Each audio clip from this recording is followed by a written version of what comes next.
Jim Burnett of NASA's Lewis Research Center in Cleveland, Ohio.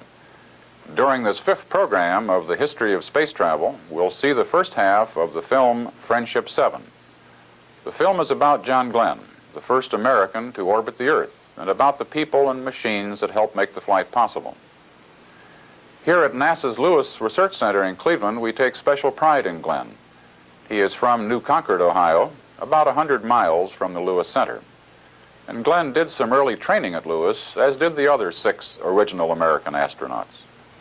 But the Lewis Center is better known for its work in developing rocket propulsion. Let's take a minute to look at a relatively new kind of space propulsion. This is the electric rocket engine, or the ion engine. It has taken some years to develop the technology. The ion engine is carried into space by conventional rockets, and once in space, the ion engine can be used to hurl spacecraft to comets and planets about 10 times more efficiently than chemical rockets in terms of fuel consumption. This electric rocket engine work at Lewis is an example of the kind of technology needed for future space travel. Now, let's go back to 1962 when John Glenn first orbited the Earth.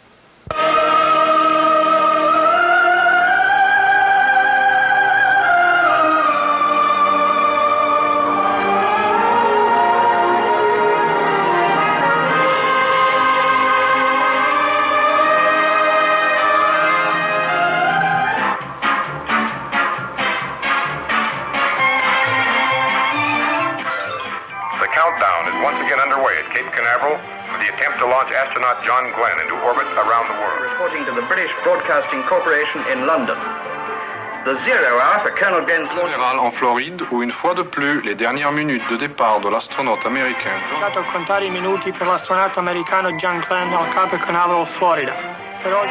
يتحضر مرة ثانية لدورته حول العالم. 佛罗里达州坎纳法国太空航行员约翰·格林。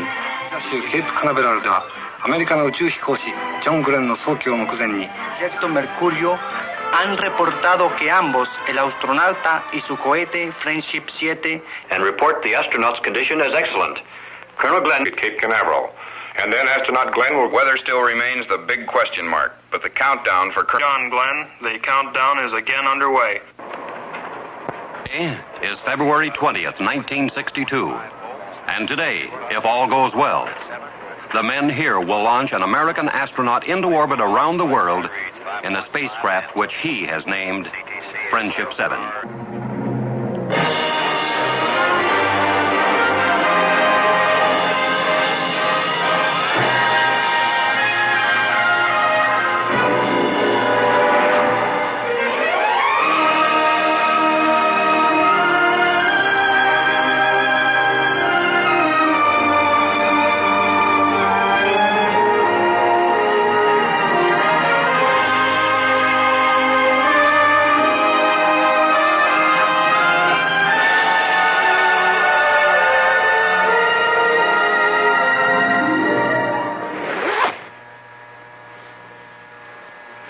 Friendship 7 awaits its pilot.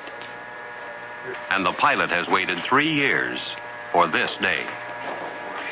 3 long, arduous years of study, of training, of waiting. And now he's ready. His name is John Glenn.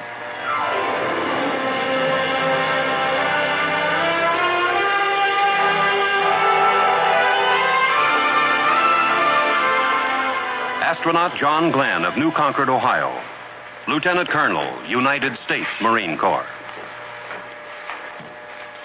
Married, father of 2 teenage children. Glenn has been a pilot over half of his 40 years, has flown in 2 wars, and is a veteran test pilot who 5 years earlier established a transcontinental flight record as the first man to average supersonic speeds across America. He volunteered for spaceflight, is one of 7 astronauts selected for Project Mercury, the man in space program directed by the National Aeronautics and Space Administration.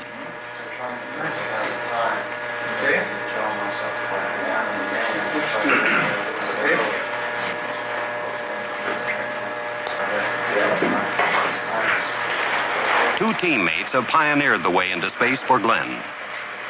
Astronauts Alan Shepard and Virgil Grissom tested the Mercury spacecraft on trailblazing suborbital missions, proving the equipment and pushing the program to the threshold of orbital flight. And now, it's Glenn's turn. Ready for pressurization? Now to Glenn falls the challenge of man's next advance into space, for he has been chosen to cross the threshold gained by Shepard and Grissom and to orbit the world. So the countdown continues for John Glenn.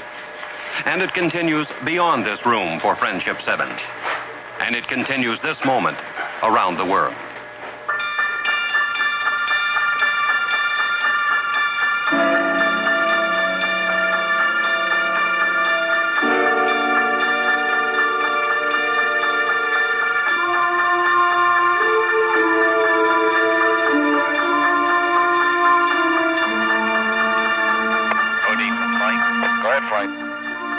These are John Glenn's ground-based co-pilots, men he knows well, with whom he's trained, and in whose judgment his life is entrusted this day.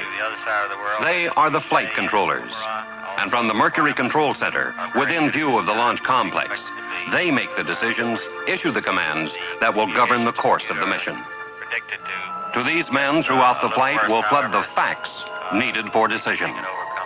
The scope of their responsibility of the entire operation defies comprehension. Now, this very instant, the countdown for flight continues around the world, on 3 continents, on islands, in ships and planes, in lands where it's summer and tomorrow is near, in lands where it's winter, and this day is just beginning. Roger, how about you recovering? Recovery's go. Roger, recovery. Roger, CTC, Mercury Control Center is go.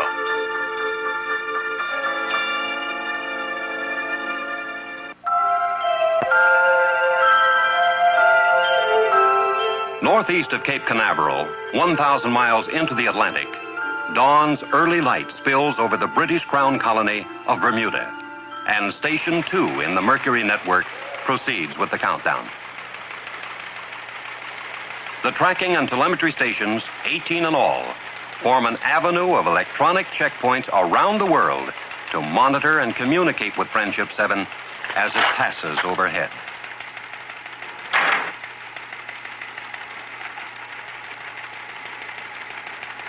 Okay, this is Bermuda. Okay, this is Bermuda. Roger. Telemetry, M&O. If radar is the eyes of the station, then telemetry is the ears. Each second, telemetry will hear and record nearly 2,000 items of information radioed down from Friendship 7. And in the months to come, engineers and scientists will find in telemetry records the answers needed for the bolder space explorations of the future. Displays and recorders have been calibrated. Roger, thank you. Flight, this is M&O. Go ahead, M&O. All subsystems status green. Roger, M&O. Understand all systems green.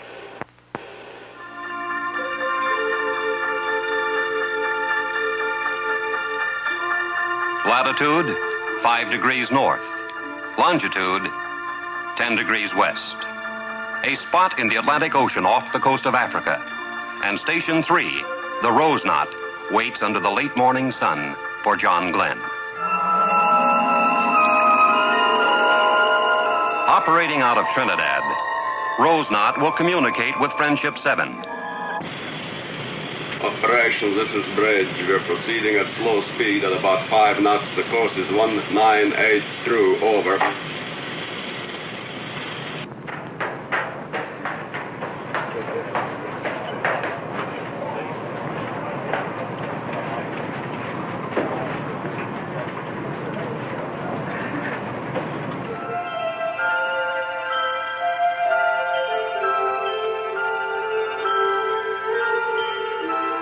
Beyond the Mercury station on Gran Canaria Island, in the Spanish archipelago off of the African coast, It's midday at Station 5 in Kano, Nigeria, deep in the continent of Africa. Flight data recorded here at Kano and at Zanzibar on Africa's east coast will relay through this transmitting station to London and then on to America.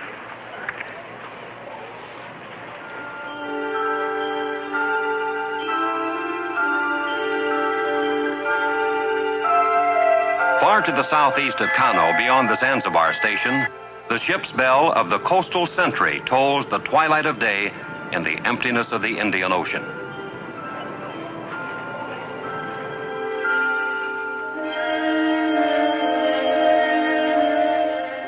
To the east, some 2,500 miles from the coastal sentry, dusk blankets the network's 8th station at Mushay, near Perth, Western Australia, halfway around the world from Cape Canaveral. And the printout, code display. Okay, that's fine. Let's just tweak it up on here. Today, February 20th, is fast fading over the Australian tracking sites at Mushay and Woomera. And when Glenn arrives, tomorrow will greet him. But north and east across the Pacific, far beyond the Mercury station on the coral atoll called Canton Island, February 20th is just minutes old on Hawaii's garden island of Kauai. And there, men prepare for the arrival of Friendship 7. On board site and ready for a 165 check.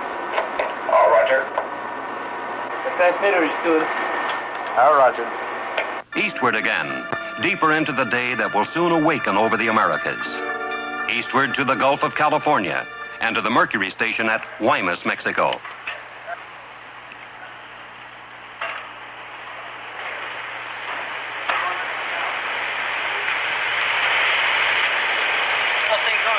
Real good, just waiting for liftoff.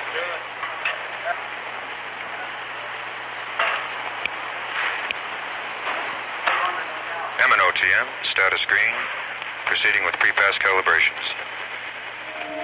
North of Mexico, in the pre-dawn along the west coast of the United States, the mountaintop station at Point Arguello, California, waits out the long countdown, ready to track John Glenn.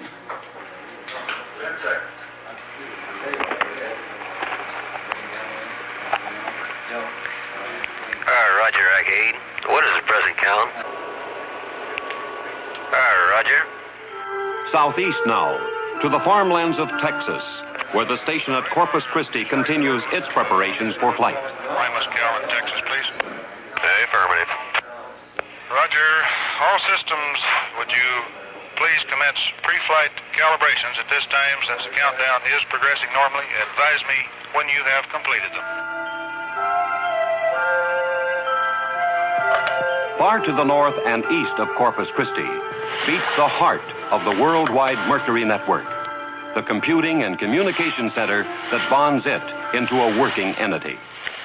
This is the Goddard Space Flight Center in Greenbelt, Maryland. Through here funnels the voice and teletype communications that link the global stations to Mercury control. The computers enable men to reach judgments within the flashes of time allowed for control of a spacecraft that moves faster than a brain can react. Throughout the flight, the computers will generate recommendations on whether the mission should continue or be aborted. They will determine locations of the spacecraft, the time it should begin re-entry, the point at which it will land. And the most vital of these findings will be transmitted instantaneously to Cape Canaveral.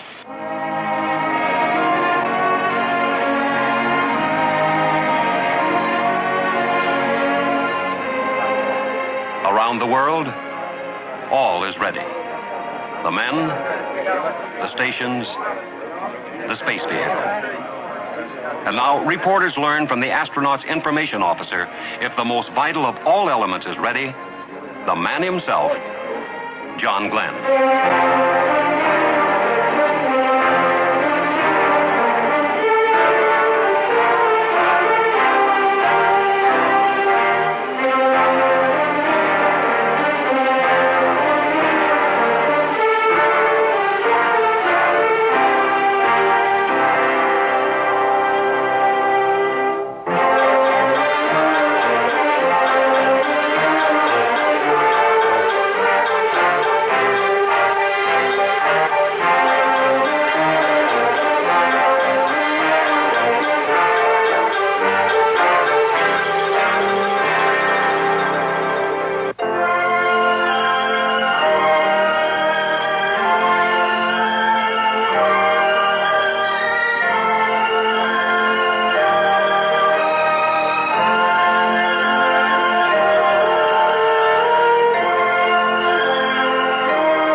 What are the thoughts of a man about to rocket into history? Glenn is the astronaut, the man who will challenge space. But he is just one member of an international scientific endeavor that requires the genius and skills of some 40,000 other men and women scattered throughout the world. From the engineers and technicians who produce the space vehicle to the crews now preparing to launch it. From the tracking experts who will chart his voyage around the globe to the sailors now waiting at sea to recover him. Behind this day stands years of preparation, of research and testing, of planning and training. And the purpose of it all is knowledge. Knowledge of space and of how effectively man and spacecraft can function together in its hostile environment. Knowledge that will serve as the basis for space explorations of the future. Hard-won knowledge of benefit to all men, bought by sacrifice and dedication and courage.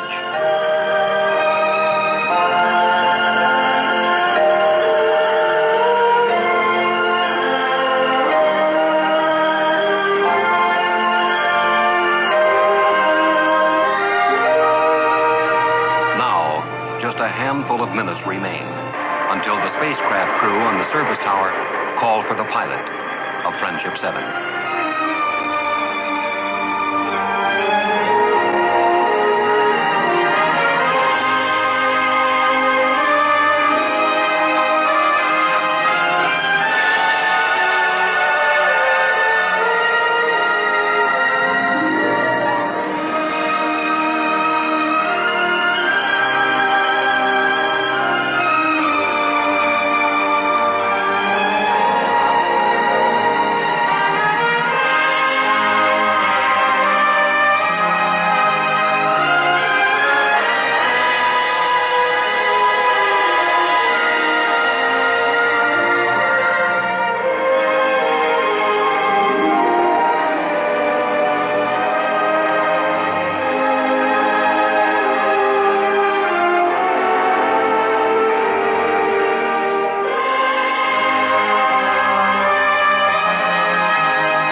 John? You're ready.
The sound of John Glenn's life. His heartbeat, you hear, will flow from Friendship 7 throughout the flight, informing those on the ground how well he endures the trials ahead. Into the soft light of this Florida dawn emerges Friendship 7, making its debut to the day of its destiny.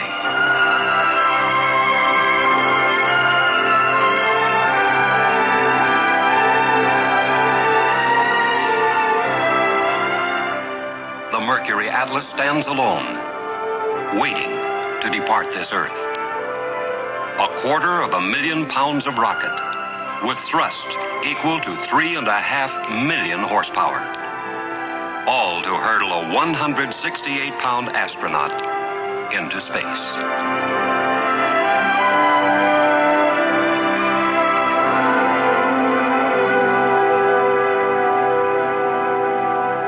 All stations, gantry is in launch position. AMR, CNS band beacons are on. Start interrogation in 1 minute. The countdown sweeps closer to the moment of flight, and recovery teams here at the Cape and around the world ready themselves to aid the astronaut. Above all else, John Glenn's safety is paramount, the dictating factor in all planning. Never in all of history have so many people shared, without censorship, an adventure of such magnitude. Through all news media in all languages, all the peoples of the world are witness to this exploration of space, to its success or failure.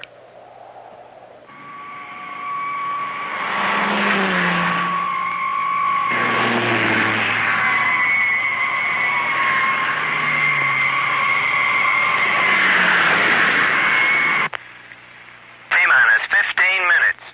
Mark, T-minus 15 minutes and counting. There will be no smoking and a blockhouse until further notice. Okay, this is Bermuda. Go ahead. We just lost on our computer. Stand by for an estimate. Roger. Standing by, Bermuda. Estimate 5 minutes, Kate. 5 minutes. You want us to continue to count? I suggest you take it down to T-minus 7. We may have it by then. Roger.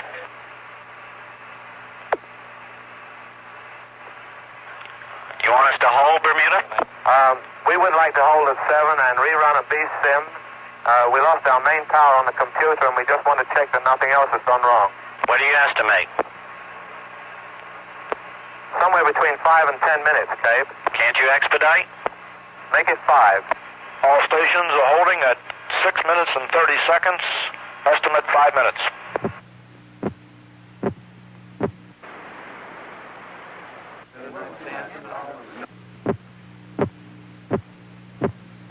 We just got to go.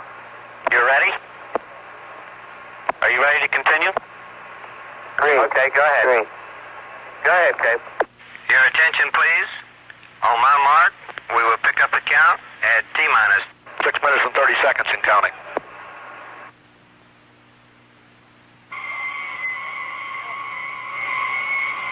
The time nears, and soon, this Earth path indicator in the capsule will begin showing John Glenn his changing positions above the world.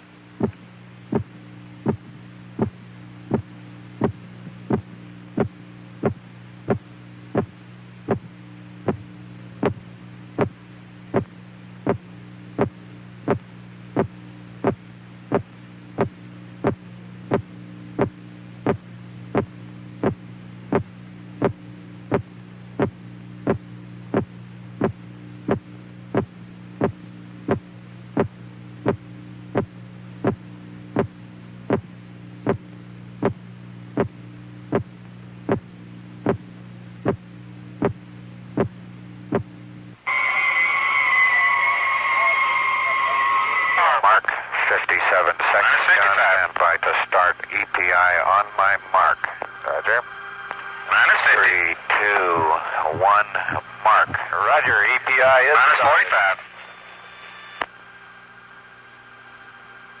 Minus 40. Status check, pressurization. Locks tanking. Have a blinking high level light. You are go. Water systems, go. Range operations. Mercury capsule, go. All pre-start panel lights are correct. The ready light is on. Eject Mercury umbilical. Oil evacuate. Mercury umbilical clear. Mercury evacuate. Lights on. All recorders to fast. T-minus 18 seconds and counting engine start. winds be with you, Thomas. Good Lord, ride all the way. Godspeed, John Glenn. 10, 9, 8, 7, 6, 5, 4, 3.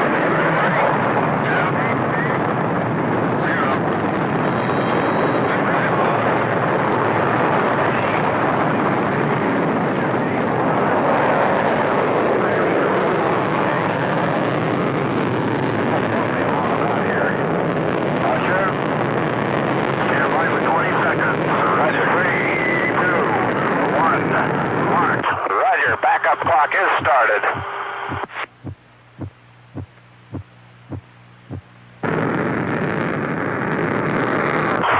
102, 101, oxygen 78, 100, amps 27. Roger, loud and clear, flight path is good, 69.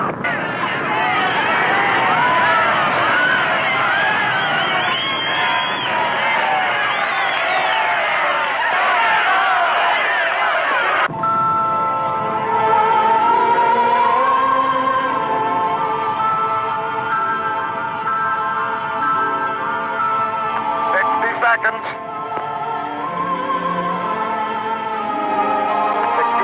it still looks real good from here. 70 seconds, leaving a nice vapor trail now. It looks real fine. Looks good back, GE's got it. 80 seconds and looks real good from here. During the next episode in our history of space travel, we'll see the conclusion of Friendship 7. Until then, this is Jim Burnett saying goodbye from NASA's Lewis Research Center in Cleveland, Ohio.